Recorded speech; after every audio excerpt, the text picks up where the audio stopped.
Oh my goodness, we have such a fun one for you today. This is going to be a nice little fun Love You to Life podcast because your girl had a viral post and we're going to talk about it because it brought up some other things and I'm so excited. So welcome back to the Love You to Life podcast. Hi, guys. With me, Kevin Day, and Elizabeth White.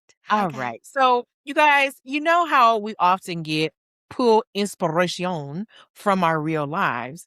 Well, I had a post, and I don't know if you guys are on TikTok, which I hope you are, because it's where the fun stuff happens most of the time.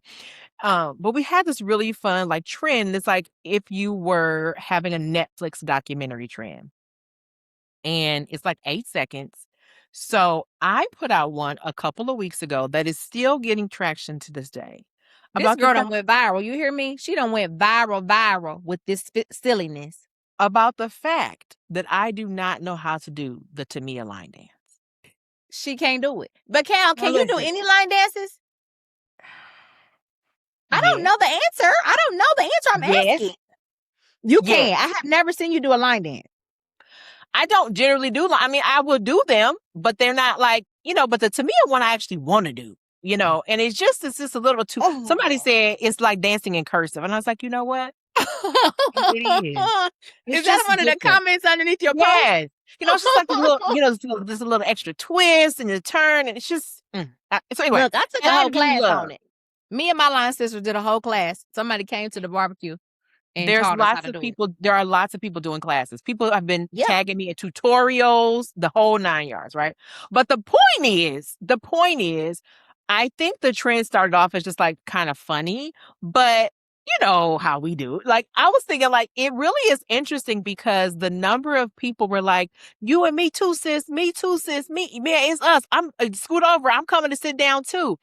And what it actually ended up being is like this, essentially like a social experiment of people disclosing things. So because I had one that went, kind of viral, they showed me people who have used that sound. So there's these other ones that came up. So I wrote them down.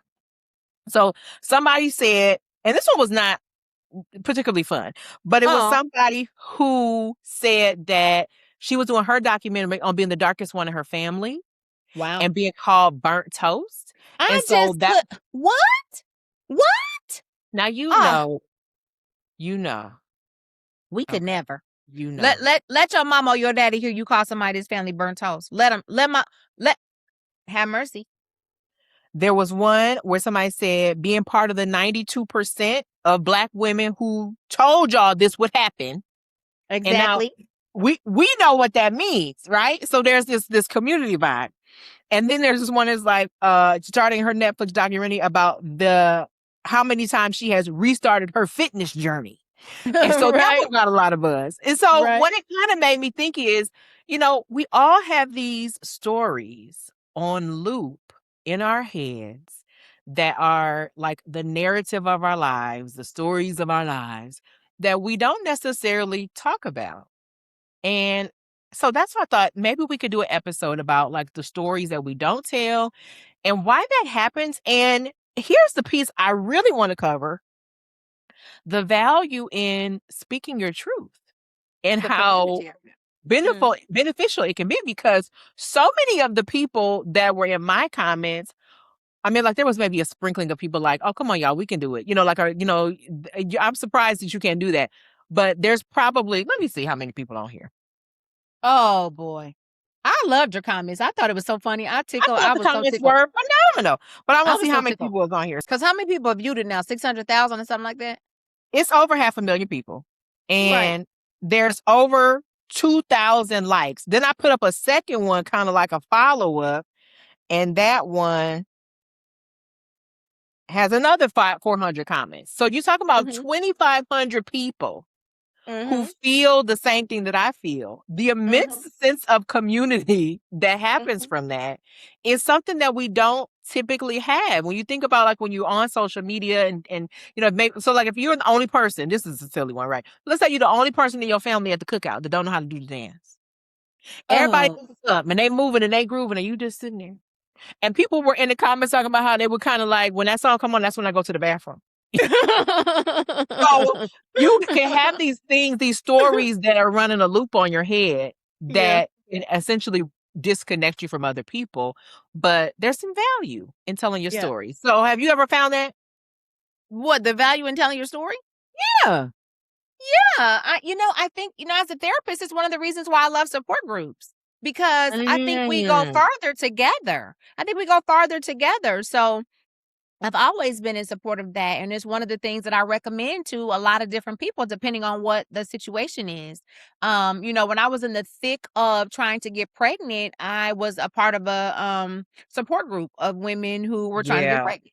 And I Yeah. actually went on one of my birthdays. I said it was my birthday gift to myself to go and find community, people that I could talk to about that would understand. And it was a room full of women who, understood the financial cost, understood the emotional Right. cost, Right. understood the grief and the loss of it all, right? So, um, I think, I think it matters. I think that's what we need more of. And in the Black community, I think it's one of the things we've gotten away from is Yeah. this level of community and understanding and sisterhood.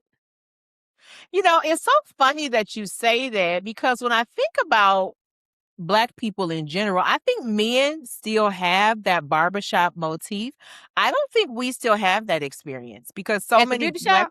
yes. I think a lot of Black women have gone to um, protective styles, wigs, doing stuff at home. And so it's not that nobody's going to the salon, but like it wouldn't have been an uncommon thing for there to be a bunch of people at a salon, and it might be 4 or 5 people. Now we've got salon suites, so it's just like one person. That's what I And was gonna so say, yeah. yeah, so even in those spaces, like when the show, the movie, the beauty shop, that was how it all like that there wasn't an alternative to that for years and years and years. You either had it Mhm. in your house or you was Mhm. at somebody's shop. Now it's so easy for you to do it independently. I think it's one of those things, and this is slightly sidebarish, but it's one of those things that's like our ability to be independent is not always the most beneficial for us. Right. Right. When I think about the clients that I work with, are therapists who are starting, growing, scaling private practices. The fact that we have telehealth and the fact that you don't even need to have a brick and mortar business anymore means that more and more therapists are actually living and operating in complete and total isolation from others. And I don't think that's as good as we think it is. Like, I think there's And some carrying drawbacks a we are heavy talking load. about. And carrying Yes. the load of the emotional energy of supporting someone in their emotional state. Right. Right. So yeah, I would agree. My first thought was the salon suites and how, so many times you're going in to get your hair done and you're just walking in and it's just your stylist there and it's just one That's chair it. and one ball. And that's Mhm. not a bad thing necessarily, but it does Right. change that dynamic Right. of whether or not you're just running into that friend that lives across town sometimes, and y'all can just shoot the breeze and talk about what's been going on in each other's lives. I think that's a big deal. And the other part too in our community, it's been a lot of negative feedback about stylists in our community too. Right. People are shouting out the ones that they feel are really good to their clientele and definitely shouting out the ones they think are not. So Oh, for uh, sure. For sure. yeah, so I think we have lost that barbershop beauty shop part of our community. But Yeah. when you And I but think, it's compounded too though, Cal, because if you yeah. add it to other, it's like, okay, so then our church situation is different too, where we Yes. used to have Yes. that. And then our neighborhood is different. And Yep. you used to have that. So by the time you turn around, we are definitely having to be intentional about trying to stay connected to people that can share our story and understand us. And when you said that, here's the thought that I have, because I have a client whose primary, like target client is upwardly mobile Black people in position, like high earning, high achieving positions. So think like engineers and things like that. And we always talk about the benefits. We never talk about the losses. We never talk about the drawbacks. We never talk about the challenges. And that is something that, she is, kind of carving out a niche working specifically with. And I think it's a huge piece of it, and it's something that I have paid attention to as a brown mom raising brown girls in a predominantly white community, which, I would say, as small towns go, ours is generally fairly liberal. but it's still a small It and it's sure still is. and it's still surrounded by less liberal small towns too. It sure is. But are there benefits? For sure. Are there things that my children experience as their, childhood and educational experience that my older kids who went to a predominantly Black district do not have? Oh, for sure. So I think this piece of stories and experiences that we have that we may not within our natural ecosystem have supports and understanding for, and we just kind of hold it in. And then Yes. the videos really have given people an opportunity to say, "Oh, me too." And there's a Yes. lot of value in that. So I really, Yes. I think it was really, really cute. But so I guess my biggest question is like, why do you think we are not telling our stories aside from, just the logistical parts that we kind of mentioned? Are there other things that are keeping people from telling those stories? So like, and when you were thinking about, I know part of you, like with the infertility, there wasn't somebody else in your immediate circle that had experienced it in the same way. But are there other parts of it you think that make it even more challenging for people to share their stories? You know that in our community, we said what happened at home, stay at home. Ooh, Why you I acting like you didn't even brand new? think about that. I didn't Yes. Why even you acting think like you brand about new? it. Yes, I yes, didn't even yes. think We about said what happens in our community. We said what happens at home, stay at home. You better not be it. at school running your mouth about something that happened at home. What do you mean? I remember I told you this story a little while ago. Because Sunny Bunny my daughter has a toy that can record, and it's just only like maybe 6 seconds of recording. And so she had done something and recorded a conversation, like something that happened at the house she recorded. And I was just laughing. Who's laughing? Because it reminded me of when I got in trouble for recording when I was a little Oh. kid. I had a Mhm. new cassette player, and I recorded your parents saying something, having some kind of conversation in the kitchen, and I was like, "Oh, mama, look, I just recorded y'all," and she was like, "You," and I was Mm. just like, "Huh?" That's what she sounded like? That's Yes, what she if that's it was like peanuts, wah wah wah wah, but but yeah, she was worried about whatever they was talking about getting out the house on Mm. this recording, right? Because we don't do that. We are not conditioned to do that. And I don't necessarily know where that comes from. I mean, I know about distrust for a lot of different communities outside of Mhm. ours. Like we have some trouble sometimes with physicians and stuff like that. So I understand some distrust that is under the surface in our community. But I don't know where that comes from. But you know that what happens at home, stay home. You don't go outside and talking about that stuff for what?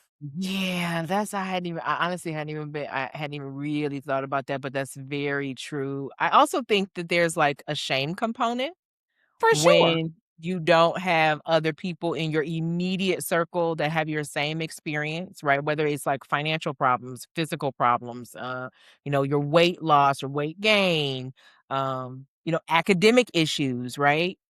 So those type of things, like with your kids or, um, even just something as simple as like, a husband lost his job. Like that's, or a wife lost their job. That's a very typical, normal thing that can happen. But a lot of times we don't talk about that. And maybe there's a little bit of fear, right? Like maybe there's some, um, we talked, I think, last episode about like the social shame of it or the social proof of, like social so maybe like if you tell the truth about something, you lose access to that social affirmation, or you might be, potentially susceptible to social shaming, and that might be a part of it. So I think there are lots of different reasons. What I would love for the Lovey Lifers to give some thought to is, first and foremost, are there stories? Are there parts of your lived experience that you don't share with the people that are closest to you? And if so, why? Right? Like what parts of you do you either not trust other people to hold space for, or do you feel unworthy about sharing? And what would it look like maybe if you chose that? Because it seems like even on the surface level, there's enough value in most instances to outweigh some of those drawbacks. I know that, some of these things that you might lose access to are important, but I just wonder, like, is the carrying it alone, is that worse than the, the loss part of it? Definitely it's worse because I think it's heavier when you carry it by yourself. Mm. Right? If I'm trying to lift a table and I'm doing that by myself, that's one thing. But if I say, "Hey, will you help me carry this table across the room?" That's a different one. And so we have to ask, I think another part about it for our community is this, that we are so used to having to make things work and having to do things by ourselves. Mm. And so if we know that we have this belief in the community of what happens at home stays at home, then one thing that's going to happen is it has not been modeled for us how to ask for help and receive help. We haven't Right. seen people do it because the people that needed help figured out how to do it on their own. The people that needed help didn't ask for help, and whatever happened, happened. So I think we also have not seen it modeled for us. And then as Black women, those of us that consider ourselves, high performers, we're not supposed to need nothing. So are we going to be honest about whatever in our life is lacking, whatever in our life we don't have, whatever in our life we want to change or to fix? Because we're not supposed to need nothing. I talked to a relative one day, and she told me, she said something to her mother about like, "Well, mama, I was tired." And her mother said, "I didn't know you got tired." I'm not lying. I'm not lying. That's what her mama told her. "I didn't know you got tired." Because for those of us that make it look easy, we don't necessarily think that we can share because who's holding space for us? So Who is this really a conversation about identity and how we truly own the pieces of our identity? Like, are we really sitting around here thinking people are two-dimensional? What you mean? Tell me more.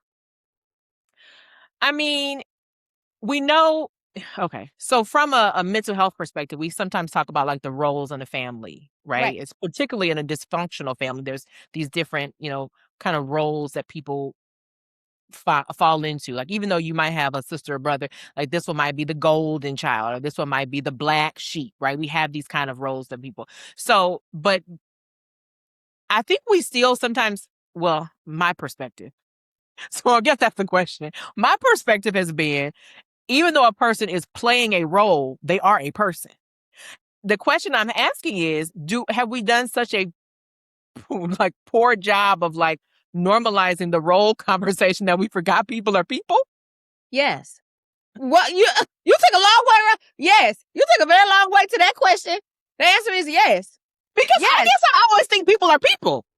Yeah, but I don't think we do that. And especially in our community, when we have someone that we identify as honorable, as consistent, as helpful, as smart, I don't think we hold space for their humanity. I You gotta really do better. don't. I don't think we hold space for their humanity. Like, the example I'm thinking of? I'm thinking of like a couple of weeks ago or a month ago, whatever. There's this clip of Kirk Franklin talking to this man who was talking crazy to him outside of a concert venue or something. Did you see it? The I man did says not. something about, "I cannot believe you missed this. I cannot believe you missed this. You're the one always telling me about the stuff." So it seems like it was maybe an outdoor venue. Kirk Franklin is with his team out amongst the people, and some man is talking to Kirk, and I think he's kind of being judgmental about Kirk's approach to gospel music. And he Mm. goes on, and so I didn't hear the whole thing because I really didn't even watch the whole thing. But this is what I do know. Kirk seemed like he was doing fine until that man put Tammy Franklin name in his mouth. When he said, "And your wife going to hell." He said something about your wife going to hell or something. He And did Kirk was like, not. "What? What?" And so he had to be virtually held back when he was like, "And your wife," right? Because it seemed like to me, Kirk was like, "You can say a whole lot of things, but that Tammy Franklin, you better shut up talking about her." And, people did not hold a whole lot of space for him regarding it. You probably had like 50-50. Folks was like, "Keep his wife name out your mouth." And the other people were like, That's what I seen. I thought him People. was a Christian. He making God look bad. I thought he just as worldly as, and I'm just like, if there's one thing I know, if you said something about me, I mean, well, you have to hold my husband back. And here's the thing, they did that to your mama too, right? People be like, Come well, on. Pastor Mans, I thought you was a Christian. Like that When man did supposed to that pay your happen? About what? They used to do that kind of stuff to your mom all the time. You know, anytime. So those of you who don't know us in real life, let me take it. Those of you who don't know, in real Back life, that thing up. our mother pastored the church for over 20 years. And so she spent the majority of my childhood really driving around in the church van. And so It's when so you drive embarrassing. It was embarrassing. I did not want to be in no church van. But go totally ahead. different episode. I went to therapy over that. I went to therapy over riding around the church van. What? Go ahead. Go ahead. Don't let me get you off track. Totally we talk about that different another time. episode. Y'all remind us to Why come was back I in to a that. church van? Why? Why don't y'all drive a regular car, Mama? Mama, drive a And my regular daddy car. drove a work truck. So but there was a whole period y'all of doing? time where there was What are no y'all doing? cars in our What are you driveway. doing? It was a Listen. church van. Let me tell you something. The way the Lord has kept us, we talk about that all the time. The way the Lord has kept us, we've been through some things. I don't look like what I've been through. I don't look like what let me stop. Let me tell you something. My baby's not riding around in a church van. Okay, go ahead. She'd probably be like, no. No. She'd be looking at me now like, listen, y'all, no. the way my kids be shading me about my childhood, it's so rude. They be like, well, so I'll say something like, when I was growing up, Mother, you don't want us to live like you. Like, whoa. Now let the record reflect. Our parents loved us. They did the best they could do. We love our mother, but we are honest. And we are honest about our experiences and how it affected us. I have learned how to take what my life gave me and use it to the best of my ability and work with a therapist to process the stuff I ain't figured out how to use yet. Correct. So I'm glad if y'all didn't ride in a church van, God bless you. And if you cannot tell the truth about your childhood yet, keep living because you're going to need to do it. And here, let the record show. I'm going to say this. What? And make sure your kids got therapy because even when you're doing the best you can do, they're going to need to go talk to a therapist. Keep that health insurance so they can go. When I was in the second grade, your daddy picked me up from school in a semi-truck. Yeah. Listen, I burnt my hand because I touched something. I touched the smokestack. Because I was like, I'm like, how was I in here? I started reaching and burnt my hand. He's like, what did you put your hand up there for? Where am I supposed to put it? What? I've never been picked up in a semi-truck before, sir. In a semi-truck. Yeah. Because what? Here's why. Because our daddy, if he was working, but we had to get picked up from the schoolhouse, he was going to do whatever. You just had to get picked up in a semi-truck then. That's what you was going to get. So, she got picked up. So the bottom line is, during our childhood, you might have got picked up in a church van, you might have got picked up in a work truck, a semi, right? Any number of those things. However, here's where do you remember where you were? My point was, to the left. while you riding around in a church van, people might people will legitimately flag you down because they might want some money. Like, can you give me $5? Can you give me $2? And God forbid you be like, no. And what you should also know is that my parents both have full-time jobs. So it wasn't like this was not a mega church where they got a paycheck and just were like my mama's whole paycheck paid for everything for the church. And my daddy's whole paycheck paid for everything for the house. So it wasn't like this was church money. So they'd be asking for her legitimate money and would actually get like, well, I thought you was a Christian. I thought you was a pastor. You can't help me, So like, I do remember that growing up, people would have that kind of perception of like, this is your job title. You should do the things. But I guess maybe seeing behind the scenes of that, I just kind of assume like, well, them people must just be crazy. Everybody can't be like that. But it seems like there's more people who really don't recognize that there are people behind positions. Right. And if we go back for a moment to even discuss more about the Kirk Franklin, like I so thoroughly enjoyed when he went behind the scenes of his paternity with his dad and let us see that relationship or lack thereof with his biological mother. And I think it explained so much about what has happened in his life, and he was Right. honest about his strained relationship with, I think, his oldest son, things like Right. that. So a lot of people were like, well, ain't God making this right? Why does he have this feeling about this person? And why doesn't it? Because he's a human being and he's still gonna bleed just like the Period. rest of us out here. Period. And he might be gifted and he might be talented and he could be destined to do what he's done as far as his musical career is concerned. And it makes him no less human. Right. And that is the thing. So I think that it's true that some of us are not going to tell people those things about us because we don't know if they're holding space for our humanity. So maybe even a part of it is, what will this cost me to tell the truth? But what I'm suggesting, the premise for today is, what will this cost you to hold on to this, Right. to keep Right. this, bottled up? We've talked at length about the weathering of Black women's bodies and the wearing down of your body with stress and trauma, and the way that can kind of show up for you in everything from the pain that you feel to, heart problems, to high blood pressure, all these different things. And so we know that there is a physical cost for you carrying isolation and grief and disconnection from your fellow man, or just the hiding of it. Because, like, there's one thing, it's like, oh, I'm choosing not to tell this because it's nobody's business but my own, right? Versus, I can't tell this because I don't know how it's going to be received. And so the energy around your lack of connection or your lack of disclosure, I think that's important to acknowledge as well, because there is a cost to keeping it hidden. And when we talk about, people sometimes talk about the, loneliness epidemic. I think that's a part of it. Tell me more. I think it is people not knowing how to connect, people being afraid of connection, right? Because and this is every now and again, it doesn't pop up very often, but every now and again, I'm thinking, like, there's people. So I said what this feels like. 500,000 people saw my face this weekend. Right. It's a little weird. It's a little weird, Right. Like, there's people whose faces I've never really seen because half their profile followers is AI. Uh, but it's, like, it's kind of weird, and everybody who watches your video doesn't like it or comment or share. So it's like you got all these people who have seen you that you haven't seen, and so it feels a little bit weird. So even just like some of those things that we kind of take for granted, it's like, oh yeah, this is just normal. You post stuff and it's out there.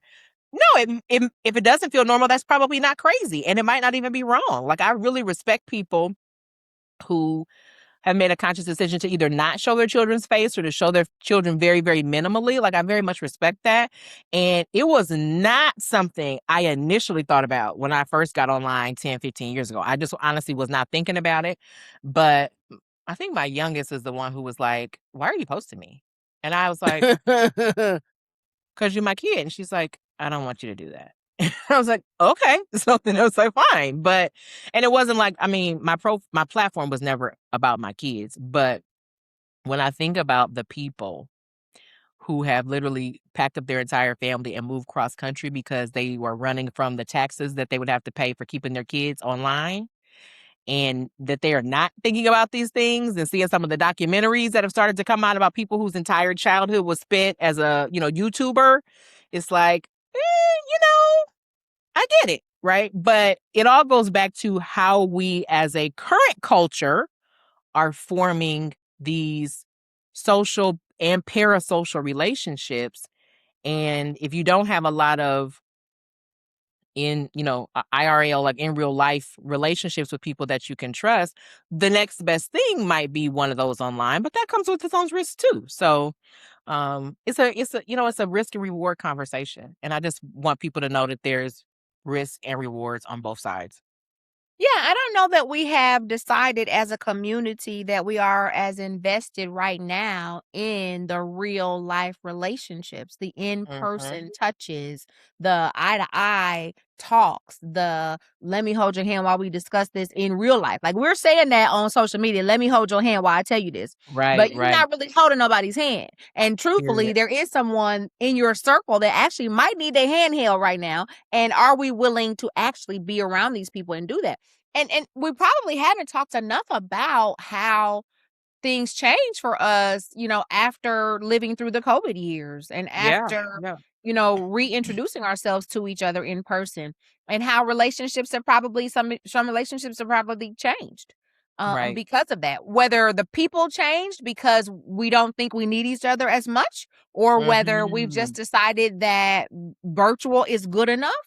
But I think there's something to be said about the hug of your bestie. I think there's something to be said about looking in someone's eyes and having a conversation, and being in their presence, right? And creating spaces where you can be vulnerable and just let your shoulders down. I think there's something to be Yeah. said. And I've seen a couple of churches recently that have gone online to say that they're no longer having online services. Wow. And I'm torn about it because Mhm. partially because I know like my college kid will, our church is still doing it, but I've seen a couple of churches say, we want y'all to come back to the building. And so as such, we are going to eliminate this, streaming as an option for you. And, people will say lots of different things, and I'm sure there's lots of different reasons for it, but there is something to be said for the community and the energy of being in the same space with people, because and it's not like we can control it, right? But if we all show up to church, Right. there's at least some semblance of similar thought, not necessarily same, but similar thought. And there is a particular energy when you have people having a similar, worship experience, or a similar prayer time, or, shaking hands with people, those types of things. And, I haven't been back to church in a long time. Don't try to hide your face. But, I believe in tapping the word as often as possible. But Exactly. I have had in recent months, I have thought like, I don't know that I'm going back every week, but I definitely see myself getting back in there maybe once a month or something. Like I'm not gonna be volunteering like my all of my children volunteer through children's church. Their entire, they're in there every week. They know all the babies, all the things. So I don't know if I'm going back that far, but I miss that connection piece. And I think if you never had that, you might be missing, it might feel like you're missing something, but you don't know what it is. So I think we're seeing the same thing in families too, because I'm hearing less and less about family reunions. yes, I yeah. used to hear about family reunions a lot more than I do now. And when I do hear it, it's like maybe once every 10 years, once every 5 years, Mhm. where you had some families that had a reunion every other year like clockwork. Yep. And, at some point that changed and hasn't gotten back to that frequency anymore. I think about homecoming for colleges and high Mm. schools and schools. Like, are people still attending? How do we feel about being in those spaces? Because again, we're hoping that those are communities where you can find your people and let your guard down, and be yourself and be vulnerable. So it's going to take some more intentionality, I think, Right. probably, before we see whether or not people are willing to do that. But the other thing is, I think some folks are going to be worried about something being kept secret. I think some folks are gonna be worried about, something, being told to someone else that they don't want told. Right. Whenever I'm in the counseling world and I'm talking to someone about something they might want to share, I always am gonna say, "Hey, you cannot untell something once you tell it." Once you've said that to somebody, you are not gonna be able to unsay it. So you do have to count up the cost of that. And sometimes it means that you have to do your work before you Yeah. are willing to share it, so that you cannot be ashamed of something that's going on with you, that is hard for you, in whatever way. One of the things that social media hasn't done a great job of Mhm. is telling people the how, right? Because what typically we have is like people who are just watching, they don't even have no profile picture, they just watching. And then we have people who are trauma dumping, right? And Right. so there's a whole spectrum of sharing your story. And I think for some people, social media is a great place to do it. And something as simple as a Netflix documentary trend might be a great place to start, right? But I also think there's some value in testing the waters, and that might happen with your therapist, where you say, like, this is the thing that I haven't told anybody out loud. So the things that you have never said out loud to a soul, those are the things we want you to kind of think about. And would there be some value in you sharing it?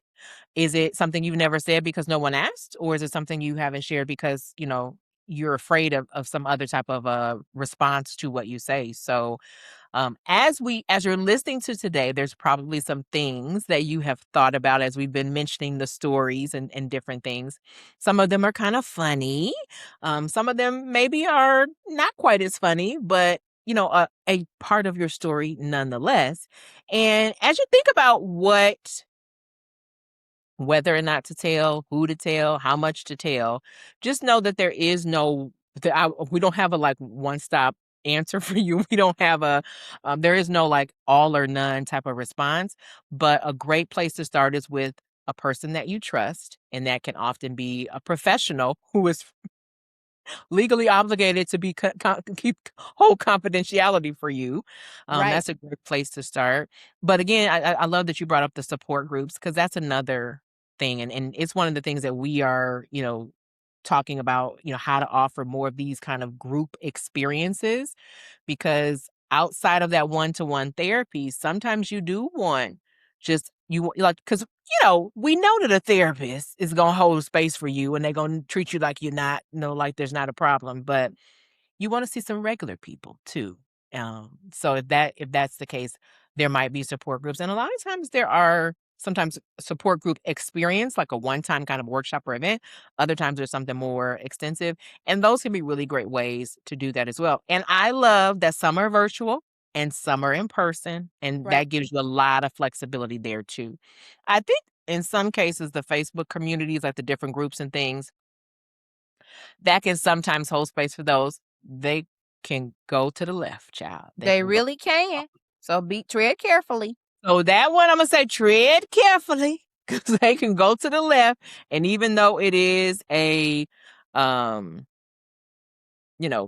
very beneficial way of getting some type of connection, don't put yourself out there in a way that's going to be harmful to you. Okay, so All that spaces are not created equal. That's all we're saying. they are not. But there is still value in acknowledging and possibly telling the stories that you maybe don't always tell, because you might luck out and find some community, some support, some resource, and it might just be exactly what you need. I love it.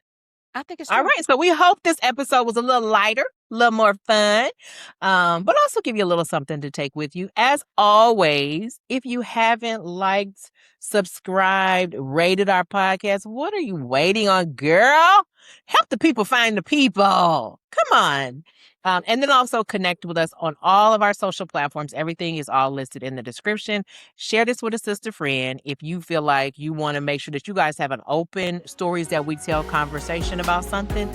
I think that will be great. And you can always tag us in your videos online so we can see those and shout you out and hype you up and give you just a word of encouragement too. So thanks so much for spending a little time with us, and we'll see y'all next